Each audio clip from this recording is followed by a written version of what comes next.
Hello and welcome back for Lesson 2, which is Developing an IEP. The first two pages, which is the cover page. The second page has future planning, special instructional factors, and the profile. And just for this lesson and the last lesson, I'm going to start you on the Omerisa homepage again, just until you get used to using that. It's omeresa.net. The next one, I'm just going to go ahead and start on the progress book page. So as I said before, you'll go to Student Services down here under Quick Link in Central Admin, Dazzle, Progress Book, Special Service Access. Click on that and type your username and your password.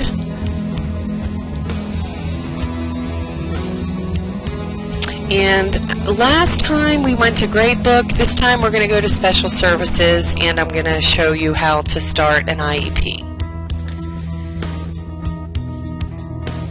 Okay, here we are to our task queue, and I'm going to create a new IEP. So I'm going to start by clicking Open Tasks, and I'm going to go to the class that I need, which would be Math 10 for my student. And up here is his name, John Doe. And as you can see, there's nothing here on the right hand side for the drop down box, so I'm going to create a new. And task template will be periodic review, age 14 and over. If you're not using the 14 and over, that would be the top one there. And I'm going to say for the year 2013-14, which automatically changes in the task name. And compliance due date, let's just say April 30th. And create from previous task, we cannot, because I'm going to pretend this is a brand new student. And if you click add to my priority list, that will make it always be on your task queue when you start your IEP. Basically now you have your entire IEP, which is separated into documents and pages. We're going to look at the cover page first. And on the cover page, it's basically a review of just information. Now we've put some generic information here, but it will normally be all filled in because it is from like an EMIS coordinator gets it in the computer and it automatically transfers. The things that you're responsible for doing is adding the date, and again I'm just going to put April 30th. If it's an initial IEP for a younger child, then you would click this, but this is going to be an annual review, and I'm just going to leave grade 11, but since it's in the middle of the year, he'll be a senior next year whenever he starts. Will the child be 14 years old? Yes. Is the child a ward of state? No. Now I have worked in school districts where I have to check yes for that, and I have to provide the name of the surrogate parent. The ETR completion date, that is the evaluation team report. I really don't have one for this student. It's just a makeup. So I'll just put, again, I'll just say April 30th.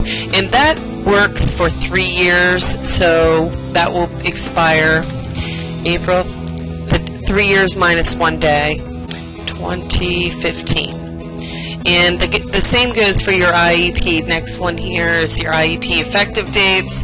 We'll go April 30th, and then it's for 1 year minus 1 day, so April 29th of next year. Okay, and some people check these off as they complete them. Personally, I don't. I usually, once I'm done with this page, I usually just save it as complete and I don't worry about it. So up here are your 4 options. If you want to check your spelling, you can, but most things were just numbers. Print and save, I never use that one. I have once, but it ends up that you end up having to click print on the front anyway. So I'm going to save and close this form. And we have just completed our first page. Okay, our next section is for future planning, special factors, and profile. I'm going to click on this. But your future planning section, you will just enter a statement or a short paragraph that summarizes the student's skills and interests, and it should be in relation to the goals for education or employment after high school. It should also be based on discussion with the parent and any future plans they have for that for their child.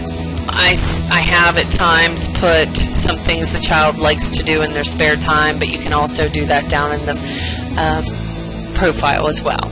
Our second section is special instructional factors. Does the child have a behavior which impedes his or her learning? If your student has a determination of emotional disturbance, which would be found on the last page or two of the ETR, then you would check yes for this box because he or she would be eligible for services for behavior. The second one is limited English proficiency, not really popular in this area. We don't have to worry too much about it. Child born blind or visually impaired, communication needs such as deaf or hearing impaired, assistive technology services.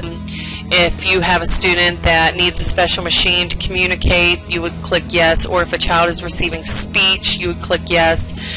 Specially designed physical education, if there are services needed in gym class for a child that might be physically handicapped, then you would click yes for that.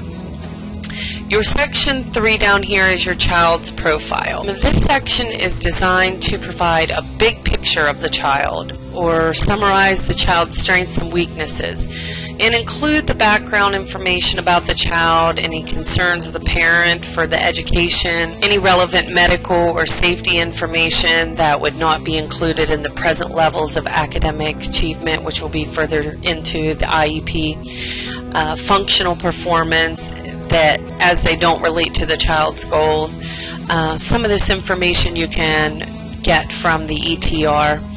It's nice to say some positive things in this section, not necessarily what the child can't do, but more so what the child can do, but not specifically related to the goals that are going to be developed later in the IEP. I also have included information on state or district-wide assessments. If you have information such as if you're a vocational school, as I am, we also include the student's program there. Any adaptive behaviors such as communication, hearing, vision, sensory, anything like that. If you want to add extras into that, you can if this student that you're working with requires that.